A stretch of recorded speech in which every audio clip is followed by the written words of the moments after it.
ಇದೇನಾ? ಇಲ್ಲ ರೀ, ನಮಗ್ ಗೌರವ ಕೊಡ್ಬೇಡ್ರಿ, ಅನ್ನದಾತನ್ ಗೌರವ ಕೊಡ್ರಿ. ಬ್ಲಾಕ್ ಚೈನ್ ಟೆಕ್ನಾಲಜಿ ಇದು. ಯಾವುದೇ ನಮಗೆ ವ್ಯಾಕೆನ್ಸಿ ಬರಬೇಕಾದ್ರೆ ನಾವು ಹಂತವಾಗಿ ಖಂಡಿತವಾಗಿ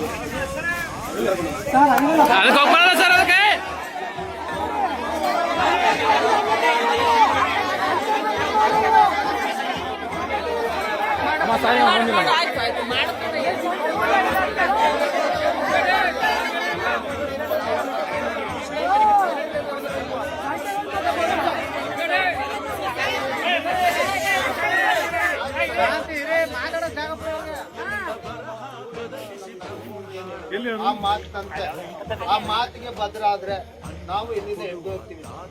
ಆ ಮಾತು ಭದ್ರ ಇಲ್ಲ ಅಂತಂದ್ರೆ ಸರ್ ನಮ್ಮ ಮುಂದಿನ ಕ್ರಮ ನಮ್ಮ ರಾಜ್ಯಾಧ್ಯಕ್ಷ ಏನ್ ತಗೊಳ್ತೀನಿ ಅಂತ ಹೇಳಿದ್ರೆ ಅದ್ರ ಪ್ರಕಾರ ಒಂದು ಅರ್ಥ. 7 ವರ್ಷದಿಂದ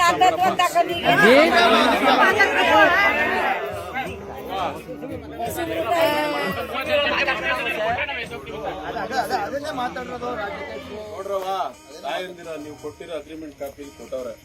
ಅವಾಗ ನೀವು 10 ರೂಪಾಯಿ ಕೊಟ್ಟಿದ್ರು 20 ರೂಪಾಯಿ ಕೊಟ್ಟಿದ್ರು ನಮಗ್ ಗೊತ್ತಿಲ್ಲ. ಈಗ ನಿಮ್ ಜಮೀನ್ ಬೆಲೆ ಕೋಟಿಗೂ ಮೀರಿದೆ. ವರ್ಷದ ಮೌಲ್ಯ ನಿಮ್ ಜಮೀನಿಗೆ ಬಂದಿದೆ. ಇವ್ನ ಕೆಲ್ಸನೂ ಬೇಡ, ಏನೂ ಬೇಡ. ಅವ್ರ ಜಮೀನ್ ನಿಮ್ಗೆ ವಾಪಸ್ ಕೊಡ್ತಾರೆ, ಇಸ್ಕೊಂಡ್ ಮನೆ. ಅದಕ್ಕೂ ಓಕೆ ನಮ್ ಜಮೀನೇ ಕೊಡ್ಲಿ ಬಿಡಿ. ನಮ್ ಜಮೀನೇ ಕೊಡ್ಲಿ ಬಿಡಿ.